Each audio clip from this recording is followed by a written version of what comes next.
कशाला भेट होते माणसं? यमालाच ना रे, इतका यमाचा दरार आहे. आणि महाराज ढाळेगावकर त्याचं धोतर सुटत होतं, धोतर थरथर कापत होता. दक्षिणेचा राजा यम पद जात आहे का?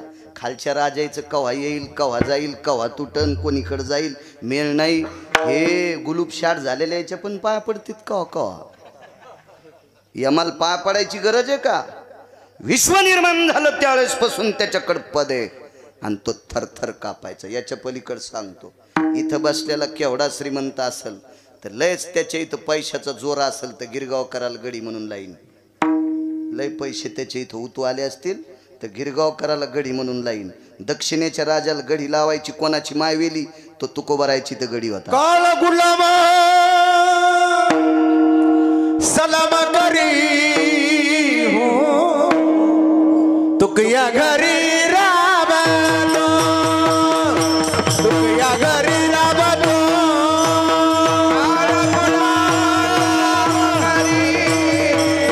तुकया घरी राबतो, तुकया घरी काळ गुलाम सलाम करी, काळ गुलाम सलाम करी, काळ गुलाम सलाम करी, काळ गुलाम सलाम तुकया घरी राबतो, तुकया घरी राबतो, तुकया घरी राबतो, तुकया घरी राबतो.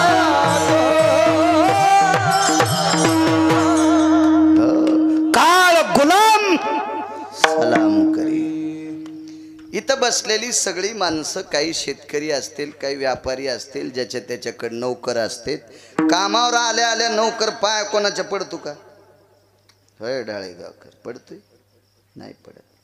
तुकोबारायची तर काम करायच्या अगोदर मुजरा करीत होता. काळ गुलाम सलाम करी. तो कया घरी राबत असे कोणतंही काम.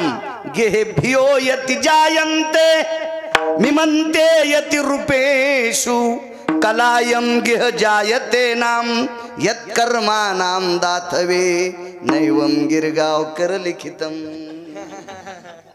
वाटेल ते पडलेलं काम केलं. रजस्वाला भयस्थिती अंबरा भयस्थितायाम जलस्वे ओघ सर्वानाम दक्षिणाधिपतये.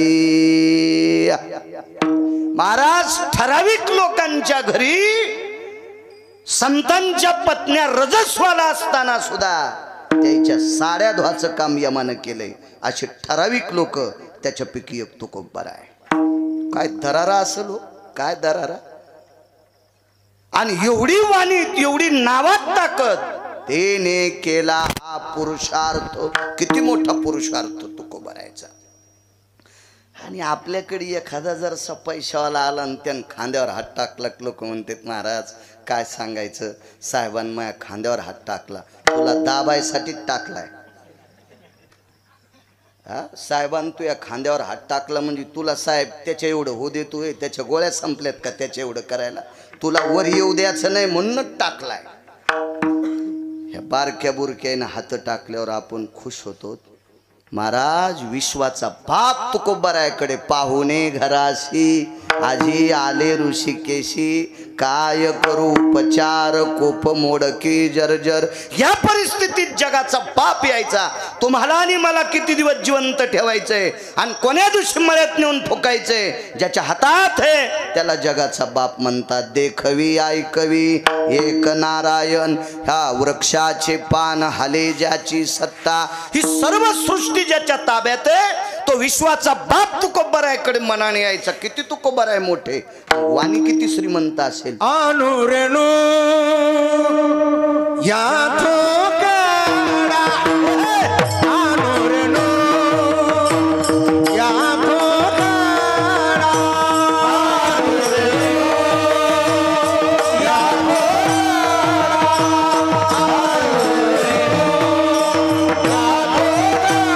अनुरेणू या थोकड़ा, अनुरेणू या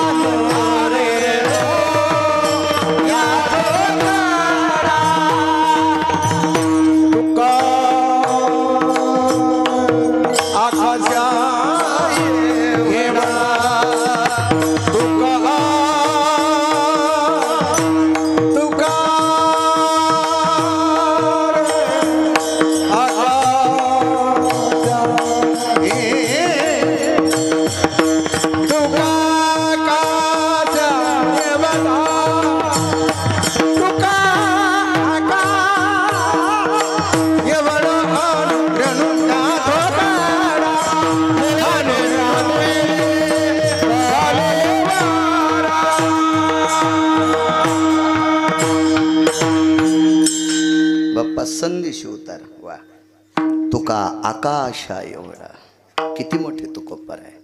तरी पण त्यांनी म्हणावं माझी वाणी अपुरी पडते. गिरगावचा बाळा किती पिठला हटणार आहे. तेथे माझा काय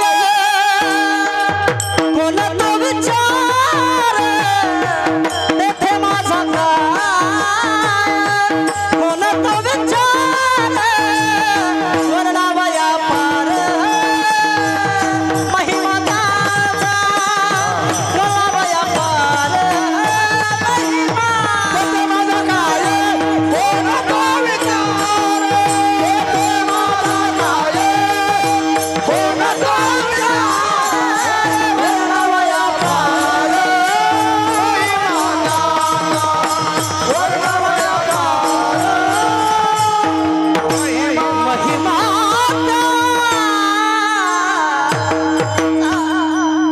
एवढे मोठे तुकोबर आहे. त्यांनी म्हणावं माझी वाणी अपुरी पडते. मी किती सांगणार आहे. इथं बसलेल्या सर्व सज्जन श्रोत्यांचा आशीर्वाद गिरगावच्या बाळूवर असावा, जेणेकरून तुमच्या पुढे बोलण्याचा प्रयत्न करेल. चालत असलेला दिव्य ज्ञानयज्ञ, अन्नदानाचा यज्ञ, नामाच्या साधनेचा यज्ञ, जिथे पवित्र संतांचा अधिष्ठानाची गोडशी उभारणी, दिव्य असं तेजस्वी मंदिर, शालिमार पाषाणातलं मंदिर आहे. हा पाषाणाला हजारो वर्षाचं आयुष्य असतं. असा फार मोठा परिश्रम करून अट्टहासाने, श्रद्धेने, भावयुक्त अंतकरणाने आपला जीव ओतून गोडसं असं मंदिर सद्गुरू मोतीराम महाराजांचं अधिष्ठान, आदी करून बऱ्यापैकी संतांचं अधिष्ठान, आदरणीय महाराष्ट्राच्या मातीमध्ये कीर्तन परंपरेमध्ये वारकरी संप्रदायामध्ये नामाचा प्रचार, संतांचा नामाचा प्रचार, संतांच्या नावाचा फार मोठा गोडवा महाराष्ट्रात सांगत असताना कीर्तन परंपरेत ज्यांचं गोडसं नाव आहे असे विलासजी महाराज गेजगे, त्यांच्या नावातच विलास आहे. म्हणून गोड अशा प्रकारचा वैभवशाली हे संस्थान ज्यांनी उभं केलं. नावात जरी विलास असेल तर जीवन विलासी ठेवू नका. विलासी लोकांचं लय वाजत असतं, विठाला विठाला विठाला.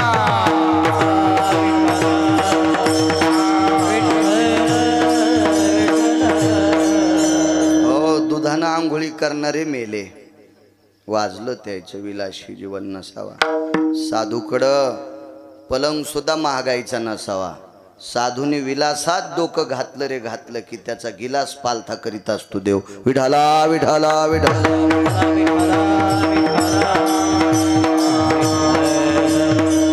साधं वागणं महाराजांचं अत्यंत. मलाही एक फोन आला तारखेच्या संदर्भात, गोडसं वाटलं. चला जाता येताना मी एकदा मागे मंदिराचं अर्धावट काम होतं, पेटीपर्यंत आलतं. त्यावेळेला पाहलतं बऱ्यापैकी साधी परिस्थिती, झोपड्यात राहत होते, पूर्णकुटी म्हणता येईल त्याला. अशा अवस्थेत राहून महाराष्ट्रभर कीर्तन करून संप्रदायाचा प्रचार करत बसा. नामाचा प्रचार, माऊली बसा. नामाचा प्रचार करत करत बऱ्यापैकी महाराजांनी गोड असं या परिसरावर ज्यांची फार मोठी कृपा झाली अशा सद्गुरू मोतीराम महाराजांचं अधिष्ठान आदरणीय विलास महाराज करतात. त्यांच्या या कार्याला माझ्या ज्ञानोबाराय तुकोबारायचा गोडसा आशीर्वाद राहो, माझ्या विटेवरच्या मालकांचा आशीर्वाद राहो, माझ्या काशीतल्या मालकांचा आशीर्वाद राहो. या परिसरातल्या सात्विक, सदाचारी, पुण्यशील, कष्टानं दाम कमवणाऱ्या, सुदाम, सु म्हणजे चांगला आणि दाम म्हणजे पैसा, असा कष्टाने दाम कमवणाऱ्या सदाचारी, पुण्यशील परिसरातल्या सद्भक्तांचं लक्ष या पवित्र संस्थांवर राहो. ती वृत्ती तुमच्या अंतकरणात विटेवरच्या मालकानं देवो अशी मालकाच्या चरणी प्रार्थना करतो आणि माझ्या अभंगावर येतो. विठाला विठाला.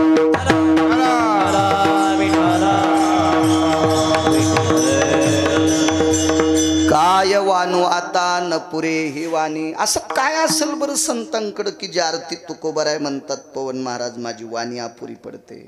काय असेल संतांकडं, एवढं काय वैभव असेल.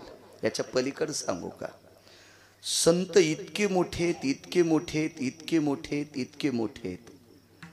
जर ही अष्टादश संत जन्माला आली नसती तर आपल्यात आणि ऊसातल्या डुकरात कवडीचा फरक राहिला नसता.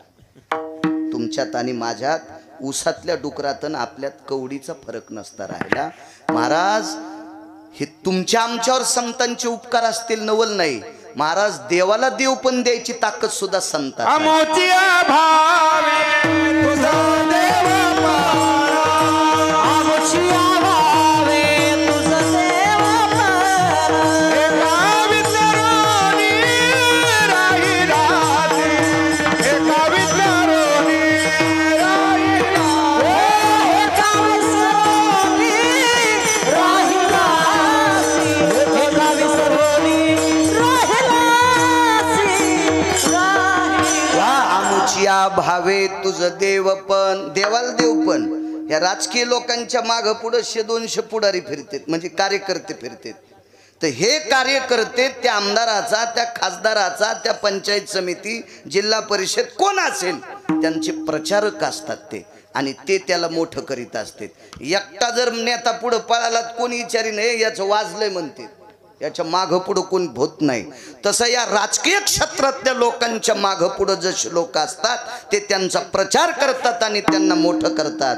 विटेवरच्या मालकाचा प्रचारक संत आहेत आणि त्यांच्यामुळं त्यांना देव. अहो हा ठावच नव्हता आपल्याला, कोणी ठाव केलाय? कुळीची हे कुळ देवी, केली ठावी संताने, केली ठावी संताने, केली ठावी कुळीची हे कुळ देवी, केली ठावी संताने, केली ठावी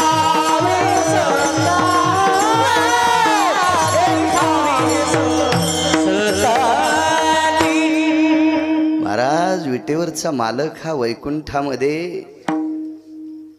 एका फार अधिकार तत्वावर विलासात होते. क्षीरसागरात शेषाच्या आसनावर होते. माहीत नसता झाला आपल्याला, तो माहीत केला ज्ञानोबाराय तुकोबारायने. काय व्याप्ती आहे लोकांची. देवाला सुद्धा मोठं करण्याची ताकद ज्यांच्या तिथे संत येतं. आणि म्हणून काय वानवाता न पुरे ही वाणी, कळेल रुचेल पचेल अशा भाषेत तुमच्या पुढे बोलतोय. आजच्या पंक्तीचे यजमान मला वाटतं गावकरीच होते. हो हो ना, काय नाव आजच्या पंक्तीचे? गणपत पाटील कुंडगीर. आणि ते म्हणले सुद्धा गिरगावच्या बाळूच्या कीर्तनाच्या दिशीत पंगत द्या. आणि वैजनाथराव बोडणर आजच्या प्रसादाचे यजमान ते, त्यांनाही कोटी कोटी धन्यवाद. किती मोठी संत आहेत.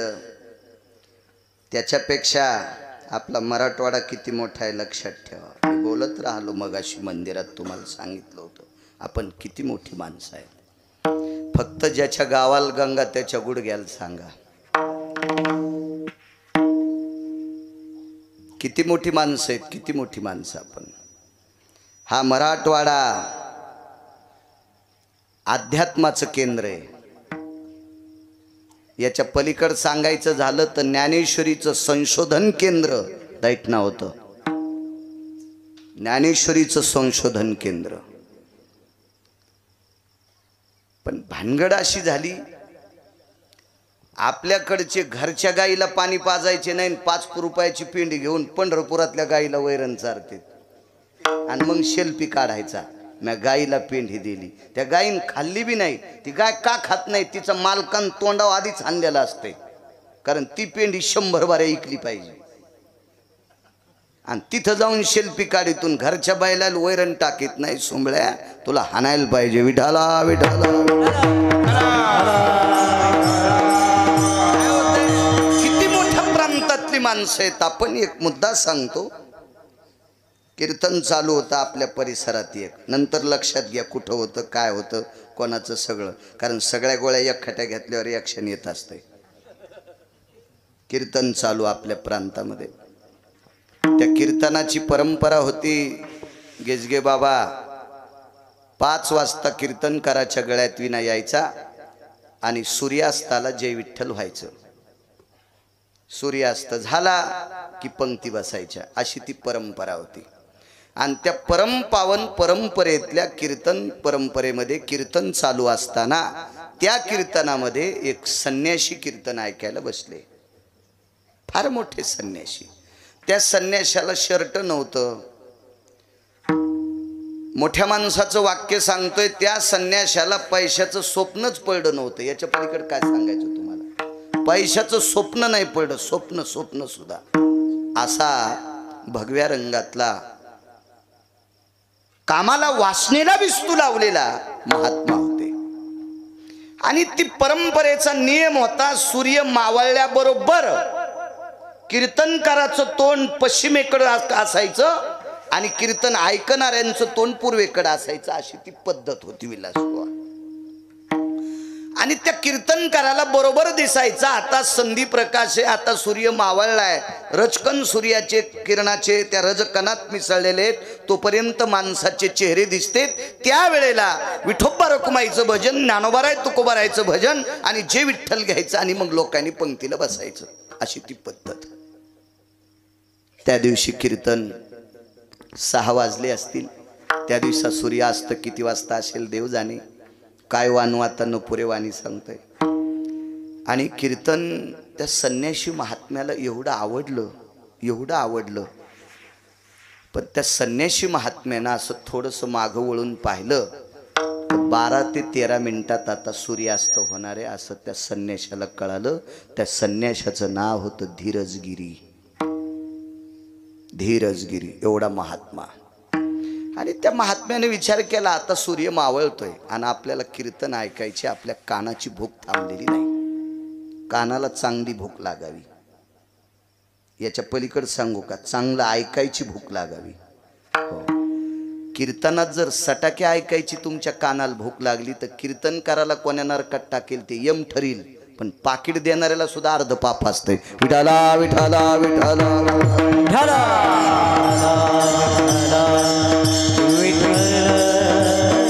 दर्जेदार ऐकायची सवय लागावी. दर्जेदार. एक जण म्हणला, महाराज कीर्तन झकास करा. त्या बायकोची साडी नेसून नाचतो सोंबळा. कीर्तन हा झकास विषय असतो का पानचटा? कीर्तन हा बोधावर आरूढ विषय असावा. आणि तुला झकासच पाहायचा असेल तर भरपूर स्टेज येत ना, जाय ना. 150 एकर फुकल्यात काय लोकायनं. तू ह्याजवळ तू फुक आणि निग्ग तू उचलायला इथं कशाला अपेक्षा करतो? विठाला विठाला.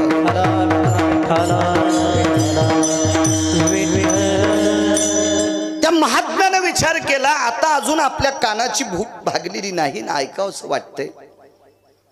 मांडी खाली चिमटा होता आणि मागे न पाहता नुसता असा चिमटा वाजिला आणि एक सांगितलं, ऐके भास्करा, हे प्रकाश देवता, हे सूर्यनारायणा, हे दिवाकरा, ऐक रे राजा, हे प्रकाश देवता, ऐक रे दादा, ऐक राजा, मला कीर्तन ऐकू दे. थांब थोडा वेळ.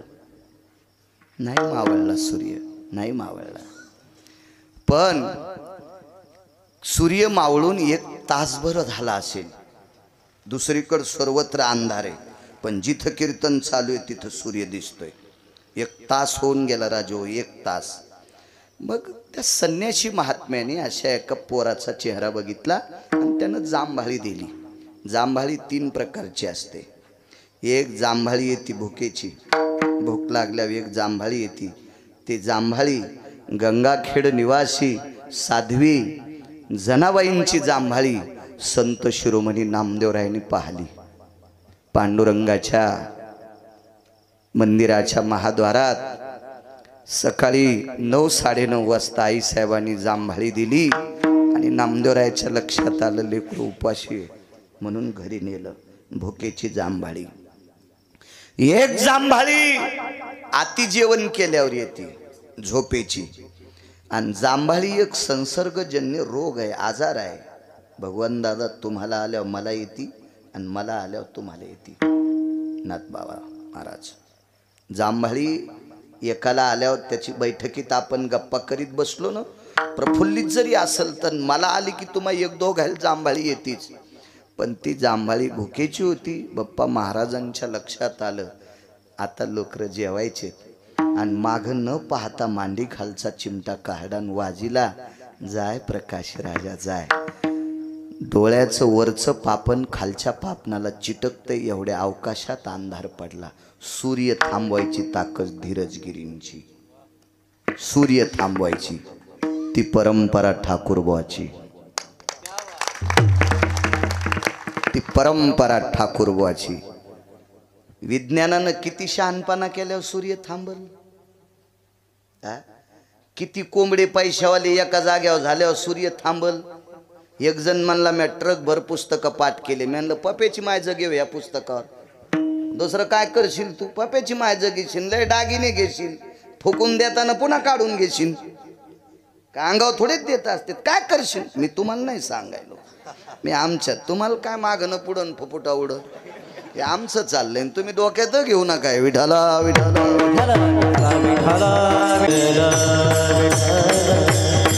किती जरी पुस्तकं वाचिलेस तर आकाश आलेल्यावर तुझ्या पुस्तकाच्या ज्ञानानं पाऊस पडत नाही आणि सूर्य थांबत नाही. सूर्य थांबला. कीर्तनही त्याच परंपरेतल्या साधूचं. आणि कीर्तन ऐकायला धीरजगिरी महाराज. या परंपरेतली एक माऊली किती अधिकारी. त्या माऊलीचं नाव होतं गिरिजामाय. गिरिजामाय सवाशीन जात राहिल्या. मालकाच्या अगोदर गेलेल्या स्त्रीला सवाशीन सौभाग्यवती शब्द असतो. दुपारी मी कीर्तनात सांगितलं. तिथेही त्या सवाशीनच गेलत्या. अगोदर गेल्या. चौघाच्या खांद्यावर प्रेत आहे. प्रेत गोदावरीच्या पात्राकडे चालले अंत्यविधी करता. चौघाच्या खांद्यावर प्रेत आहे. मडकं धरलेला पुढा आहे आणि पाठीमागं अंत्यविधी करता आहे. सगळी लोक आहेत. टाळकरी, वाळकरी, मृदंगाचार्य, विनेकरी, सुरेल त्या काळातले निष्ठावंत गुणीजन मंडळी, वारकरी मंडळी निष्ठावंत.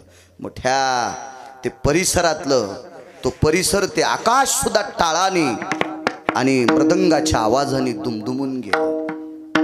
वयोवृद्ध गिरिजामाय गेल्या आणि गावाच्या येशीत एकदा प्रेत टेकलं. आणि येशीतून प्रेत टेकून खांद्यावर उचलल्याच्या नंतर येशीच्या बाहेर ज्या वेळेला प्रेत जाते त्यावेळेला गिरिजाबाईंनी विचार केला, माझे मालक आहेत का अंत्यविधीला? माझे मालक आहेत का? म्हणून माझ्या माईंनो तुम्ही फार मोठ्या भंगिऱ्या महाराजाच्या नका पाया पड जाऊ. आपण ज्ञानोबाराय तुकोबारायच्या राज्यातले थोतांड्या महाराजाच्या पाया पड जाऊ नका. त्याचं ऐकू जाऊ नका. घराला सुरुंग लागन.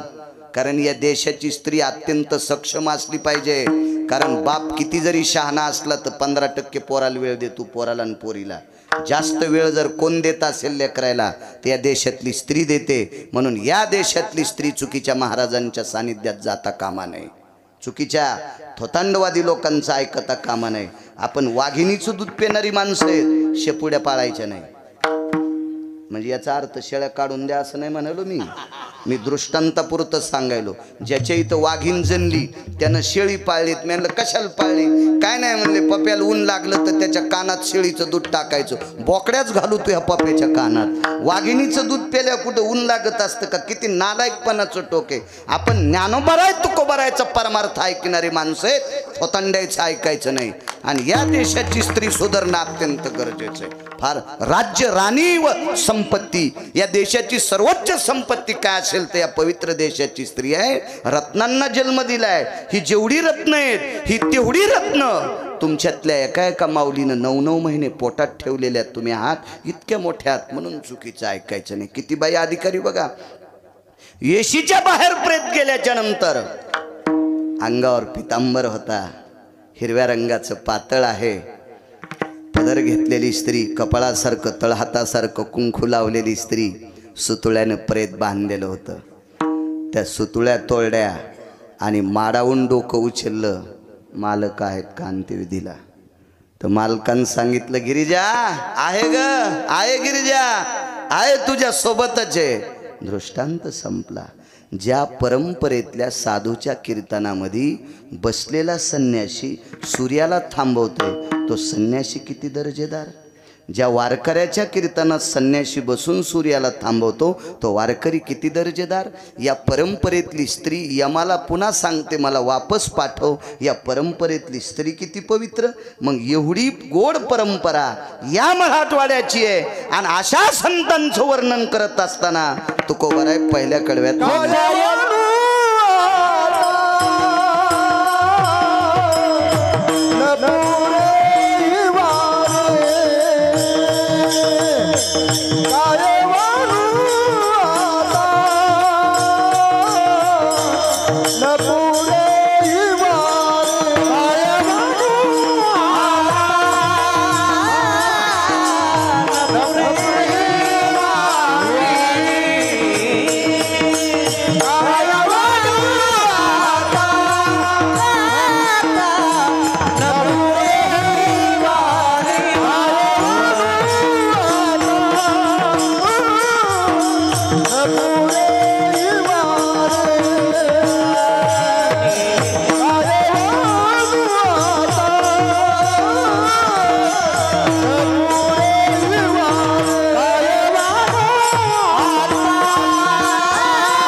आपल्या महाराष्ट्रात वारकरी संप्रदाय प्रत्येकाच्या रक्ताच्या कणाकणात भिनलाय. पण वारकरी संप्रदायाचा प्रचार महाराष्ट्राच्या बाहेर अष्टादश संतांपैकी संत शिरोमणी नामदेवरायांनी दुसऱ्या राज्यात पण केला. आणि त्याच्यानंतर जर वारकरी संप्रदायाचं नाव जर मोठं कोणी केलं असेल तर मराठवाड्यातले संत ज्ञानसूर्य सद्गुरू रंगनाथ गुरुजी परभणीकर.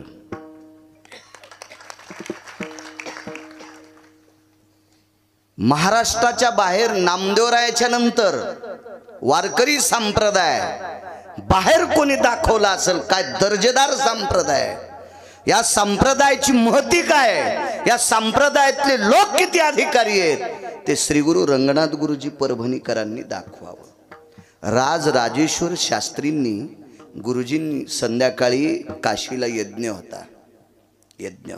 किती मोठ्या प्रांतातली माणसं आहोत आपण.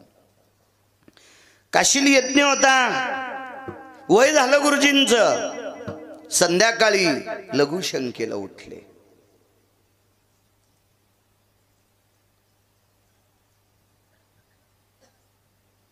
राजराजेश्वर शास्त्रींनी आजोबांना विचारलं काय चालू आहे. म्हणे यज्ञ चालू आहे. यज्ञात तुमच्याकडं पद कोणतं आहे. राजराजेश्वर शास्त्रीच्या आजोबांकडं कारभारी पद होतं. यज्ञामध्ये होत्या कारभारी कलावा सोडणारा.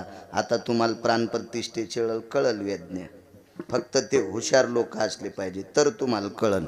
नाहीत मायासारखे असल्यावर तुमची रास मिथून मी सांगतो इथून आणि तू ऐक तिथून तुम्हाला कळणार नाही, कोणालाच कळणार नाही. ते तसे जाणकार लागतील. विठाला विठाला विठाला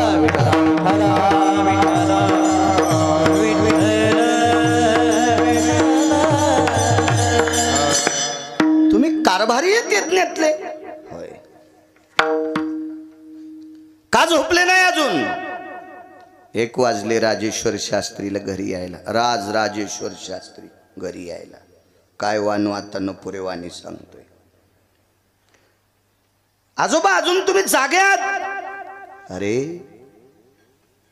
काय महात्मा आहे मराठवाड्यातला महाराष्ट्रातला. काय झालं आजोबा. अरे यज्ञाच्या एका आहुती करता पात्रातलं तूप संपलतं.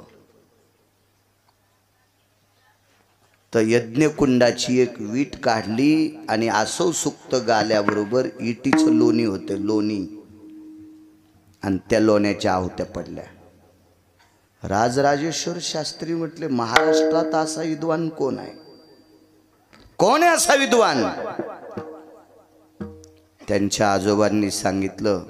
त्यांना रंगनाथ महाराज परभणीकर म्हणतात आणि गुरुजींना नाव तिथून पुढे पडलं बरं का. रंगनाथ गुरुजी परभणीकर हे काशीतून नाव पडलं भगवान दादा. मग राजराजेश्वर शास्त्रीने आजोबाला विचारलं 1 वाजलाय रात्रीचा गुरुजींची भेट घ्यायची. वेळ आहेस की काय. म्हणे ते झोपले असतील. त्यांचं दर्शन घेतल्याशिवाय झोप नाही. लघुशंकेला उठले. विचारलं आश्रमात गुरुजी कुठे आहेत. झोपलेले आहेत थांबलेले आहेत. काय कर्म नो गहनो गती. गुरुजीला जाग आली. लघुशंकेला उठले. लघुशंकेला जात असताना बूट घालून चालले होते. राजराजेश्वर शास्त्रीने लोटांगण घातलं.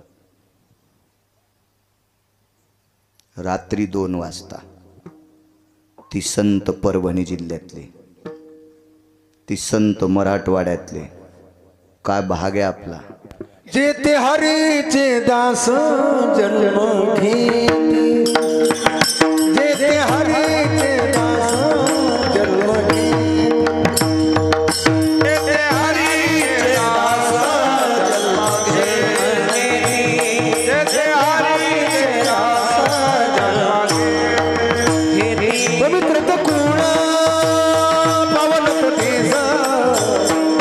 जेते हरीचे दास जन्म घेती. जेते हरीचे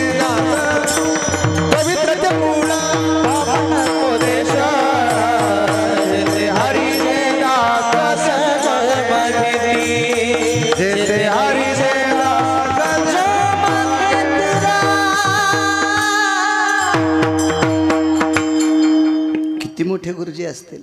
वा. गुरुजी सर्वांना ज्ञात असतात, पण ज्या कुळात साधू जन्मायला यायचा असेल त्या कुळात कोणाचा तरी आशीर्वाद लागतो. तेव्हा त्या कुळात मृदंगाचार्य, वारकरी संप्रदायातला निष्ठावंत गायक आणि वारकरी संप्रदायाचं तत्व सांभाळणारा कीर्तनकार त्या कुळात जन्माला येत असतो. त्याला वंशाचं पुण्य लागते. चला, गुरुजी किती मोठे आहेत मला काही सांगता येणार नाही. तेवढी माझी व्याप्ती नाही, माझी लायकी नाही, माझा अधिकार नाही, तो माझा दर्जाही नाही. पण या गुरुजींची परंपरा का तुकोबर आहे म्हणतात काय वानू आता. यांच्या कुळात एक रानोबा नावाची व्यक्ती होऊन गेली. रानोबा सोनपेठून वारी करायची पंढरीची. दशमीला सकाळी स्नाना करता चंद्रभागेत जायचे. स्नान आटपल्याच्या नंतर दशमी, एकादशी आणि द्वादशी सोडली की पुन्हा पायी पायी निघायचे. रानोबा महाराजांचे पाय बाणाच्या कमानीसारखे वाकले, असे वाकले पाय. किती वाऱ्या केल्या असतील. चलताना काय त्रास होता असेल ते सोडून द्या, पण रानोबा महाराजांचे घोटे घासत होते. घोटे इतके पंजे जवळ आले आणि गुडघे बाहेर गेले. घोटे घासत होते. घरातल्या लोकांनी सांगितलं, आता कशाला वारी करता तुम्ही.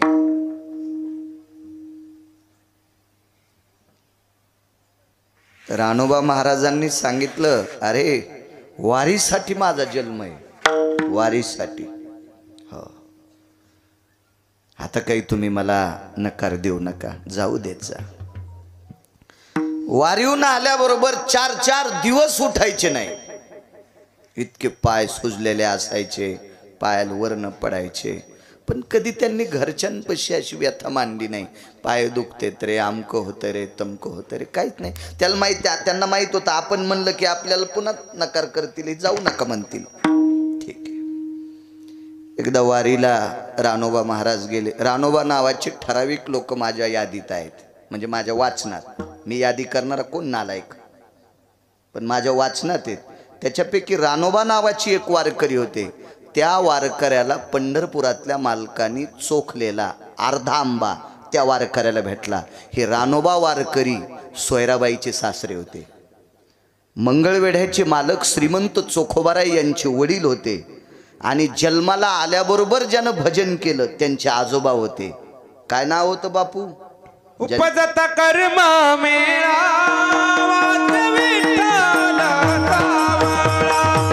वाच विठ्ठल सावळा,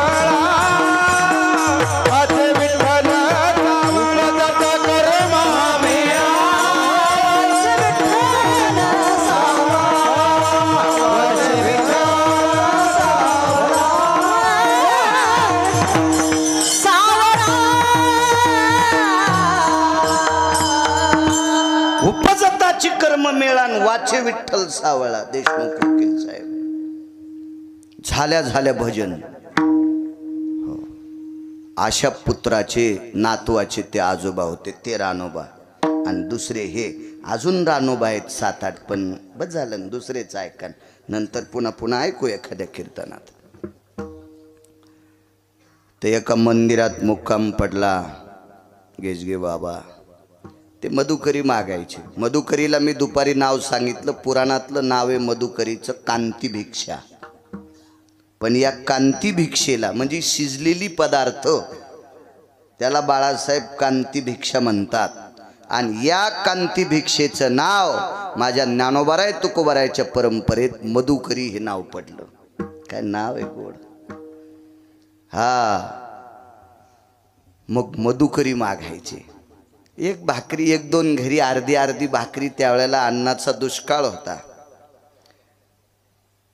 स्वयंपाकाचा, अन्नाचा किती दुष्काळ होता इथं बसलेल्या जुनाट वारकऱ्यांना, जुनाट कीर्तनकारांना विचारा. पाकिटं घेऊन धाब्यावर जेवणाऱ्याला नका विचारू, त्याला काय कळत असते. हे साखरेच्या पोत्यातले मुंगळे किती साखर खावान संडासला किती बाऱ्या जावा थोडीच अक्कल असती. कारण हे निष्ठावंत लोकांना विचारा. विठाला विठाला विठाला.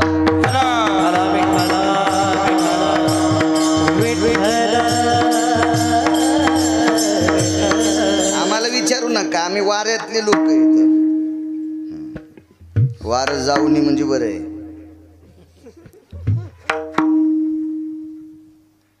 अर्धी चतकोर भाकरी 2-3 घरी वाढली. नाथ महाराज मंदिरात आले, एकट्यानं भजन केलं.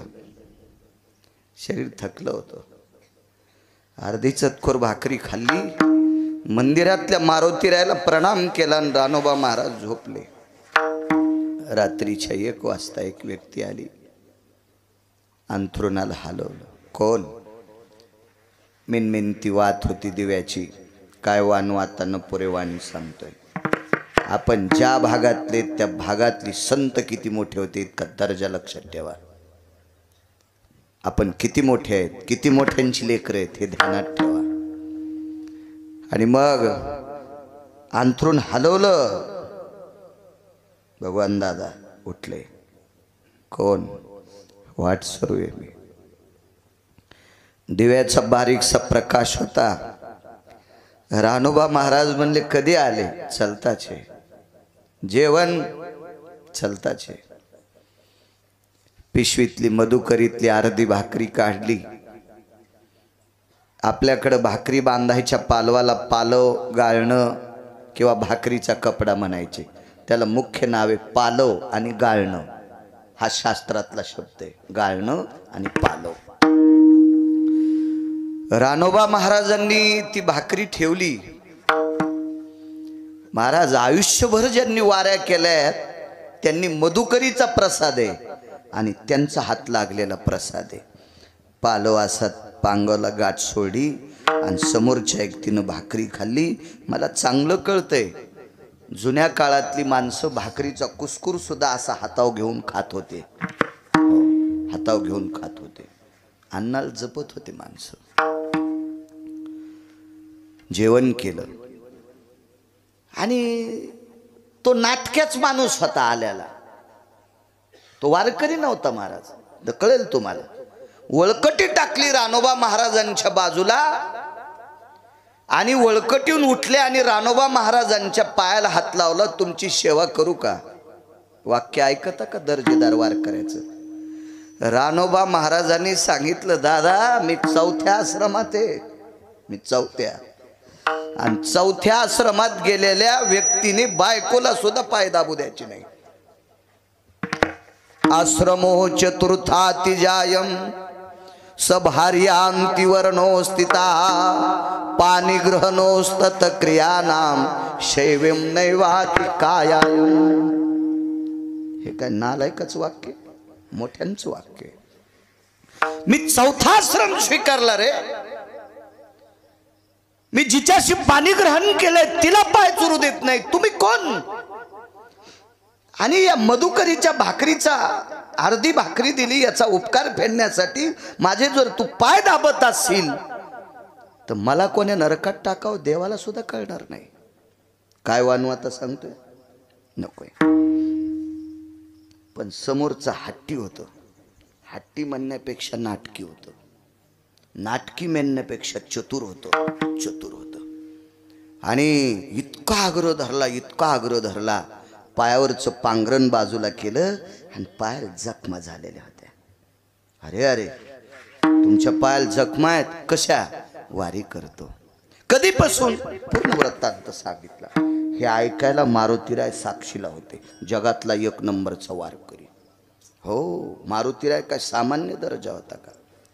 केवळ वनीचे वनचर पाले खावीर वानर चारी मुक्ती त्यांच्या किंकर सवे सुरवर वंदिती.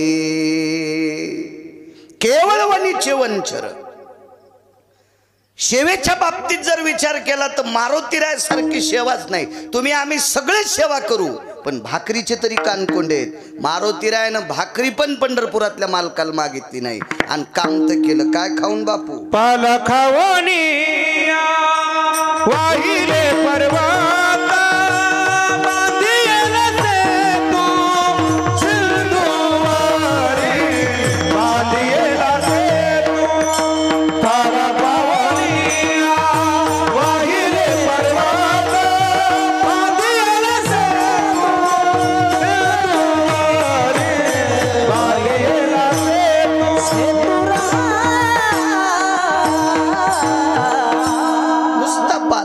तुझिया कृपे तरुवराती फुले. हे देवा, तुमच्या कृपेनं ही तरुवर फुलतात त्याचा मी पाला खातोय. पाशेवा ते मारुतीराय साक्षी लगेच घे बाबा. आणि या वाटसरूनच सांगितलं, महाराज माझ्याकडे एक औषधी आहे, ही तुमच्या पायाला मी चोळतो, तुमच्या जखमा नीट होत्याल. रानोबा महाराजांनी सांगितलं, दादा जी औषधी असेल त्या द्या, तुमचा उपकार होईल.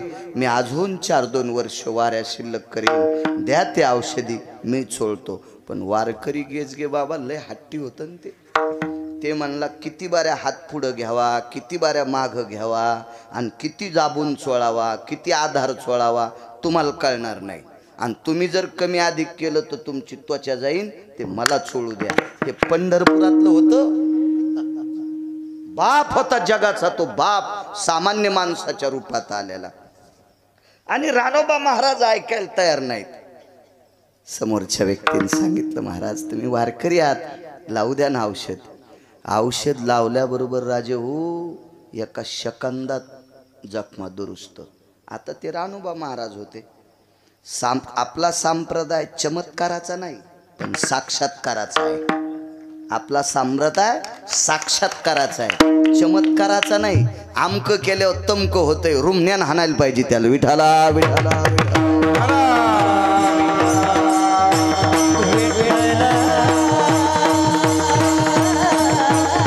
आपल्या संप्रदाय साक्षात्कार येत, चमत्कार नाही, साक्षात्कार येत. आणि ते दुरुस्त झाला. पाय हात धरला. कोण येत आपण?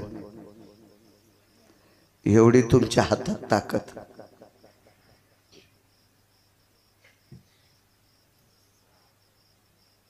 काय एवढी ताकद तुमच्या हातात कुठून आली? काय साधन आहे? मनगटत धरलं, प्रगट झालं रूप. साष्टांग दंडोत केला देवा तुम्ही. हो, तुमच्या वारीची साधना फळली. ती एवढी तपाला गेली की त्याचा बोजा माझा झालाय माझ्या डोक्यावर. ब्रह्मांडाचा धनी तो संती केला ऋणी, हे कर्ज आहे माझ्या डोक्यावर. आणि ते फेडण्यासाठी, तुमच्या पायाच्या जखमा दुरुस्त करण्यासाठी आलो. आणि महाराज एक करू का आता? आता पायाच्या जखमा नीट झाल्यात, तुमचे वाकलेले पाय सरळ करू का? किती वेळ लागेल भगवान दादा देवाला पाय सरळ करायला? किती वेळ लागेल? पण ऐका महाराज, ऐका दर्जा वारकऱ्याचा किती मोठा होता. रानोबा महाराजानं सांगितलं, देवा माझा पाय सरळ काय करशील? तुम्हाला 20 वर्षाचं पोरग करशील हे मला कळतंय रे. पण माझे पाय जर तू सरळ केलेस ना देवा, माझ्या गावात सगळ्यात जास्त तुझ्या दर्शनाला येण्याऐवजी माझ्या दर्शनाला लोक जास्त येतील. बुवाबाजी करीत नव्हते, ते वारकरी असते. बुवाबाजी नकोय, ते वारकरी असते. देवानं सांगितलं, ऐका महाराज तुमचं पाहून बरीच लोक वारी करतील. नकोय देवा, नको रे नको. देवा अख्खा मराठवाडा माझ्या पाया पडायला येईन रे. आणि तो मराठवाडा पाया पडायला आल्याच्या नंतर मला थोडासा गर्व होईल आणि मी तुझ्याकडे येण्यासाठी इसरल. देवा नकोय रे नकोय. देवा माझ्या जखमा नीट केल्यास, आता माझे पाय सरळ करू नकोस. दर्जा किती मोठा रानोबा महाराजांचा. रंगनाथ गुरुजी किती मोठे असतील ते भाग सोडून द्या, पण त्या कुळातले रानोबा महाराज किती मोठे होते, ज्यांच्या पायाच्या जखमा दुरुस्त करण्यासाठी जगाचा पाप येत होता. कारण देवाला कामाला लावायची ताकद या मराठवाड्यातल्या संतांची आहे. म्हणून देहुतले मानवानी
संतांचा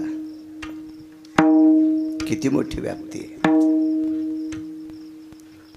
एकदा संत शिरोमणी नामदेवराय उत्तर भारतात यात्रेला गेले. तसं मला असं वाटतंय नामदेवरायाची इच्छा पंढरपूर सोडून जायची नव्हती, असं वाचनातून लक्षात येतं. मी जे काय मोठ्या लोकांनी लिहिले ते वाचनात असं लक्षात येतं की नामदेवरायाची इच्छाच नव्हती पंढरपूर सोडून जायची. पण नामदेवरायाला यात्रेला चला म्हणण्यासाठी आळंदीतले मालक गेले. आणि आळंदीतले मालक म्हणल्याच्या नंतर राजे व पंढरपुरातल्या मालकांनी सांगितलं, नामदेवराय जा, ज्ञानोबाराय आले तुम्हाला नेण्यासाठी, जा तुम्ही. आणि नामदेवराय निघाले. अरे देवाचं किती प्रेम असावं नामदेवरायावर. नामदेवराय भगवान ज्ञानोबाराय म्हणाले, माऊली हारूस साबडे नामा माझे. माझा साबडा नामदेव आहे, त्याला सांभाळून द्या. भगवान रडू लागले आणि नामदेवराय यात्रेला गेले. त्या उत्तर भारतातल्या एका प्रांतातला राजा यवन होता, मुस्लिम होता. काय वानू आता न पुरे वाणी सांगतोय. यवन होता, मुस्लिम. आणि त्या राजाच्या प्रधानाचं नाव होतं चारुकीर्ती. तो हिंदू होता. राजा मुस्लिम आहे आणि प्रधान हिंदू आहे.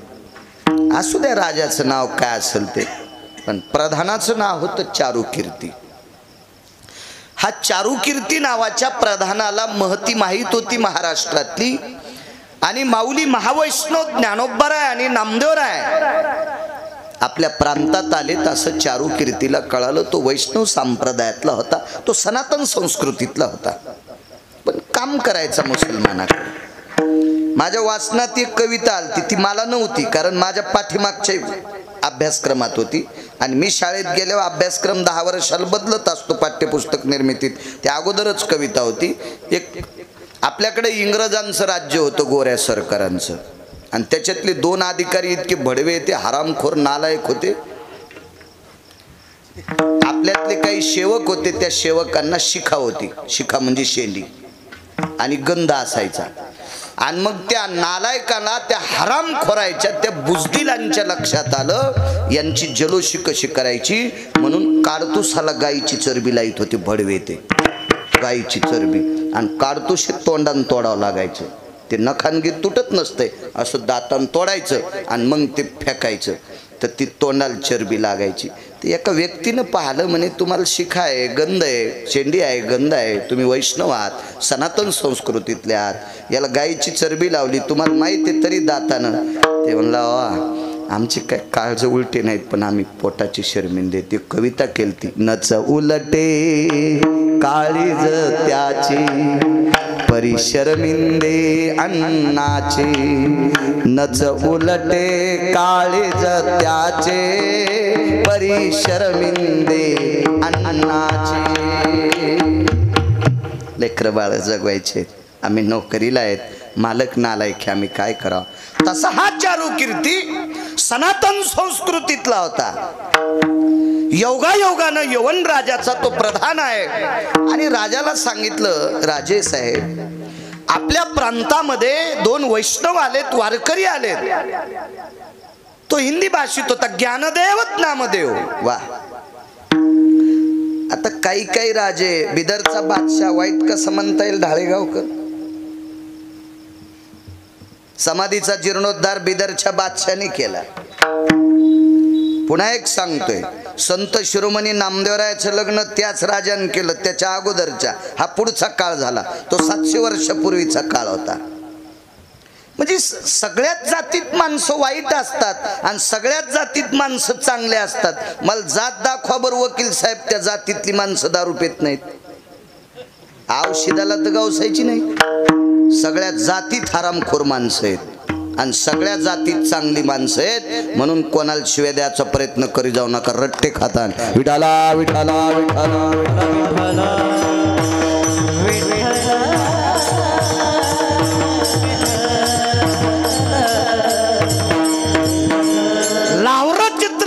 धरणाऱ्याच्या कुळातली बाई कौशल्यपेक्षा श्रेष्ठ ठरली. लाहोर चित्र ससे धरणाऱ्याच्या कुळातली बाई यशोदेपेक्षा श्रेष्ठ ठरली. आणि लाहोर चित्र ससे धरणाऱ्याच्या कुळातली बाई विलासबुवा देवकीपेक्षा श्रेष्ठ ठरली. जातीवर सांगतोय. कौशल्या मातेचं रामप्रभूवर प्रेम होतं, पण वनवासाला जाताना ररड्या जीव द्याला का?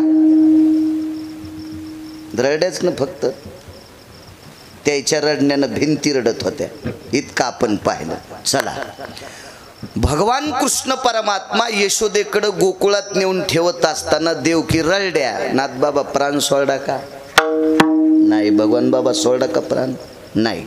यमुनेच्या डोहात चेंडू बुडाल्यावर यशोदा रडत होत्या, पण पुढं सरकल्या का? मागे मागे सरे पाऊला पाऊली माग सरकत होती, पुढं सरकली का? नाही. बरोबर. यशोदा सामान्य आहे का? गंगाखेडचे आईसाहेब सांगतात, धन्य यशोदा ती माय दाशी जनी वंदी पाय. अधिकार होता आईसाहेबांचा. या तिन्ही दर्जेदार माता, पण यांच्यापेक्षा कोटीपटीनं श्रेष्ठ ठरली शबरी. प्रभू रामचंद्राच्या पायाच्या जखमा पाहिल्या, पाय धुवाच्या निमित्तानं. विचारलं, देवा जखमा कस काय? म्हणले, पितृ आज्ञे करता बिना चपलाचा फिरतो, सहनच झालं नाही आणि पायावर देह ठेवला. तिचे येणे जाणे संपले, खुंटले. तिचे येणे जाणे खुंटले. देवाच्या पायाच्या वेदना पाहिल्यावर तिला प्राण ठेवा वाटत नाही. तिनं उत्क्रमण केलं आणि प्राण त्यागून टाकला. कसं वाईट म्हणता तुम्ही? नाही. सजन नावाचा खाटीक. आज अयोध्येतली मूर्ती ज्या पाषाणाची, त्या पाषाणाला शालिमार पाषाण म्हणतात. हा पाषाण गंडकी नावाच्या गंगेत असतो. पंढरपुरातल्या मालकाला शाप प्रदान झाला आणि मालक पाषाण होऊन पडले आणि त्या पाषाणाची मूर्ती आहे. त्या पाषाणाच्या मूर्तीला तुळशीच्या पानाचा नैवेद्य असतोय आणि त्या शालिग्रामाचा पाषाण तराजूत ठेवून एकीकून मास टाकून एकीत होता सज्जन नावाचा खाटीक. सज्जन कसा या लागे मास. चला, मग हा चारुकीर्ती नावाचा प्रधान ज्यांच्याकडे होता तो राजा वाईट आहे असं म्हणता येणार नाही. चारुकीर्ती प्रधानाचा ऐकून तो राजा बाहेर आला, रथात बसला, सारथी सोबत आहे, चारुकीर्ती प्रधान सोबत आहे. आणि चारुकीर्तीने पायावर डोकं ठेवलं आणि राजाने दोन्ही हात छातीवर टेकले. त्यांच्याकडे पायावर डोकं ठेवण्याची पद्धत नाही. ज्याचा त्याचा धर्म आहे. आपण कशाला इचकायचं? फुकट कळण शेंडी वळवळ काय घेणं आहे का आपल्याला त्याच्यावर? अगं मला एक जण म्हणला, मुसलमान पित्र घालीत नाहीत, मग त्याचे पित्र मग तू सुनता कर. काही गरज आहे का आपल्याला ह्या कुटाण्यावर? मला सांगत काही संबंध आहे का आपल्याला? ते नाहीत घालीत. अरे त्यांच्या धर्मात सांगितलं नाही सोमळ्या.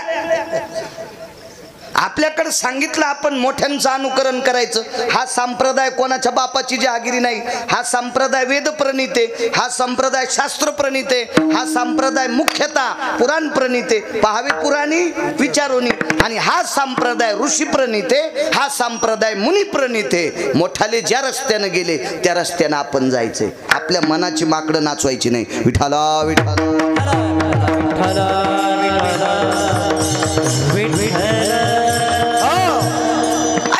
छातीवर हात ठेवले. नम्रतेचं लक्षण आहे ना ते. छातीवर हात ठेवणं सुद्धा नमस्काराचं लक्षण आहे. एक पुराण असा एक महती आली युद्ध कार्यामध्ये.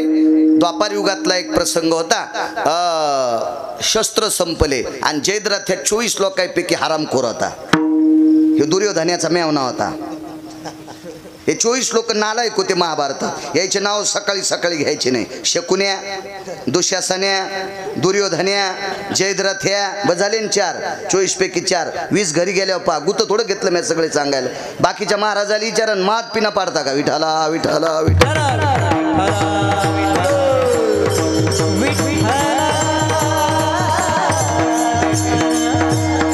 शस्त्र हातातलं संपलंय. लात मारली. हातातलं शस्त्र संपल्यावर वरी हात करणं नम्रतेचं लक्षण. छातीवर हात ठेवणं बप्पा नम्रतेचं लक्षण आहे. किराताचं पोरग प्रभू रामचंद्रान मारलं. चूक केली ती बरं.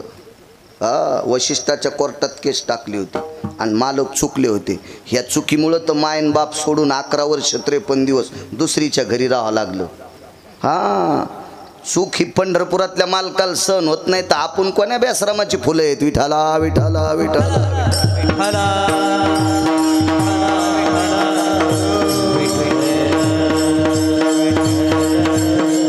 काय सांगू लागलो.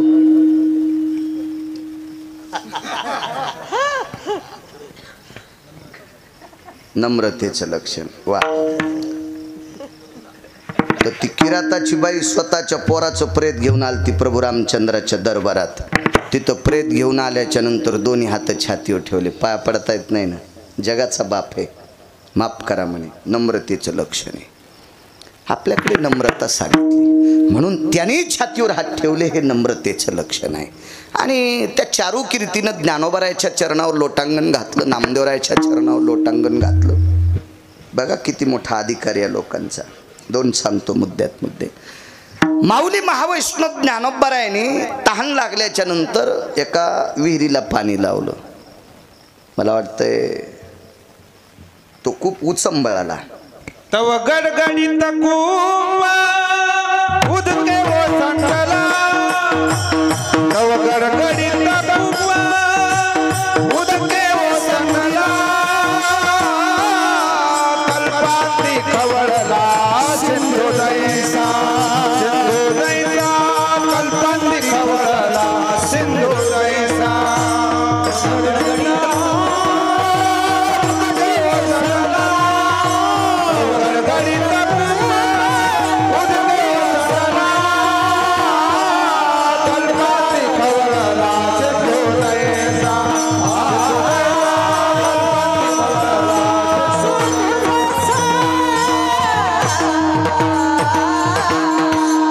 कल्पांती खळवळला सिंधू जैसा. पाणी चोरी आलं. हाही साक्षात्कार त्या यवन मुस्लिम राजाने पाहला. पण काही काही माणसं चमत्काराला नमस्कार करणारे असते. टाळेगावकर महाराजांना नारळ द्यावा. हा चतुराबाईच्या नातीला पोरग झालं. हो. महाराजांनी गंडा बांधला. आणसाबाईच्या नातील बब्या झाला. लागली रांग तिकडच. ह्या अशा चमत्काराला नमस्कार करणारा महाराष्ट्रात 2% पांचट वर्ग आहे. कर्तव्याला नमस्कार करणारा वारकरी संप्रदाय, कर्मशील संप्रदाय. आपण कर्मभूमीवर आलोत. ह्या भंगाऱ्या गोष्टीला महत्त्व द्यायचं नाही. याच्या पलीकडे सांगू का. ज्ञानोबाराय तुकोबारायने जे देव सांगितले नाही त्या हलकट देवायच्या पण पाया पडायचं नाही. शेंदरी हेंदरी दैवते जे स्वतःच्या पोटाकरता भीक मागायले त्या बोंबल्या देवायच्या काय पाया पडता. आणि हे काय तुमचं भलं करणार आहेत ते भिकार चोट. विठाला विठाला विठाला.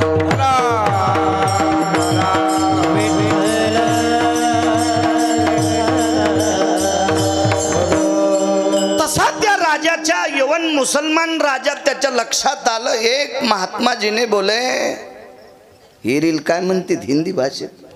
बावडी मला काय हिंदी येत नाही.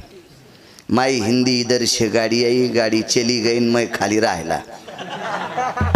काय गरज आपल्या मराठी येतीनं कशाला आगावपणा आहे का नाही. माझा मराठाची बोल अभिजात दर्जा आहे. मराठी भाषा सगळ्या भाषेची बॉस आहे, मालकी नाही. पेनीचा टिपका सुद्धा सहन होत नाही. ती भाषा मराठी भाषा आहे. फार मोठी साधने. चला अरे बोले एक कुयो को कुवा भी बोलते ना. कुवा भी म्हणतात ना. कुवा बावडी. कुवा हा शुद्ध शब्द आहे. हा बावडी हा इकडंच आहे भावतालचा. अजून एक पुन्हा शब्द आहे. मग शिक्षण कमी असू द्या पण बाळा वाची तू जास्त. विठाला विठाला विठाला.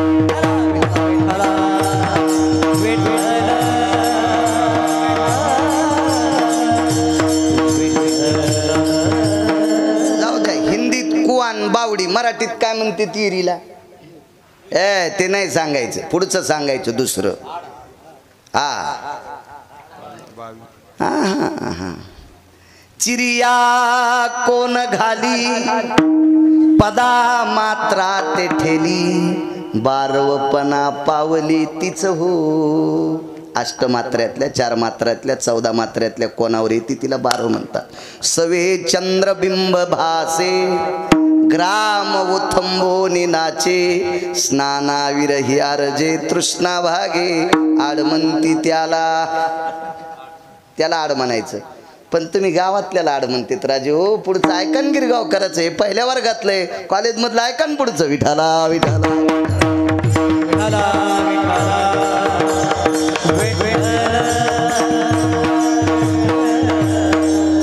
असू द्या. आता पुन्हा पाहू दुसऱ्या कीर्तनात. तुम्ही पुन्हा म्हणताल तुला येतच नाही इकून पिना पाडायचे मग. आपलं शिका. माझं मत आहे आपलं शिका. विरील काय म्हणावं ते आपलं शिकावं. हो. काय झालंय माईक एखाद्याच्या हातात दिलं की ते धर्मावर इतकं बोलतो जसा धर्म याच्या आज्यानं सुरू केलता आणि धर्माच्या बाबतीत तिला इतकं अनुकरण करत नाही. हो.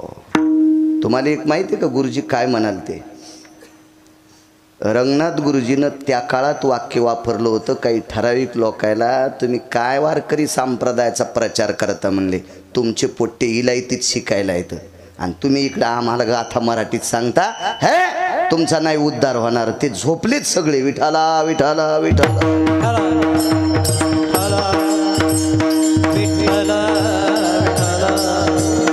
आपल्या प्रांताचं वैभव आहे. मराठी भाषा फार मोठं नाविन्य. चला असो. मला विहिरीला पाणी लावलंय.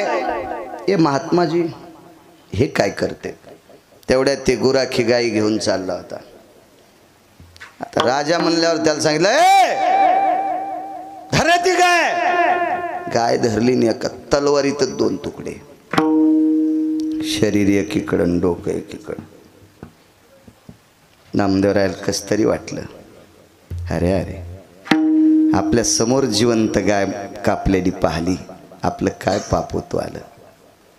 चारुकीर्ती जवळ आले आणि सांगितलं म्हणले महात्माजी ते मराठीतही बोलायचं. नामदेवरायाला हिंदी येत होती. अभंग फार आहेत नामदेवरायाचे भरपूर. हो. काय झालं? काही नाही. ही तुमची परीक्षा आहे. काय परीक्षा आहे? ऐका राजाचं. राजानं सांगितलं अब महाराष्ट्र के संत है जी बोले ए गौ माता जिंदी करतो बोले. नामदेवराय म्हणले त्याच्यात काय ताण घ्यायचा.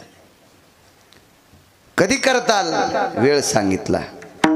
त्याच वेळेला विटेवरचे मालक आले. नामदेवरायला उठवलं. काय म्हणले? काय नाही गाय. लगेच जिवंत. सामान्य साक्षात्कार आहे. साधा साक्षात्कार आहे का? हा साक्षात्कार आनंद आश्रमामध्ये उत्तर भारतामध्ये कबीरजींच्या कानावर गेला आणि कबीरांनी उत्तर भारतात नामदेवरायाचा वारकरी संप्रदायाच्या बाबतीत महती गायली. तिथले आचार्य पंडित शास्त्री वेदांतिक पुराणिक हे सगळी लोक मग पंढरपूरला निघाले. त्यावेळेला आपल्याकडे शास्त्रींची संख्या फार कमी होती. आता आपण नशिबवान आहेत. आता आपल्याला भरपूर शास्त्री येतं. हो खूप खूप शास्त्री. पण माझ्या जन्माच्या अगोदर महाराष्ट्रात 3च शास्त्री आले. जगन्नाथ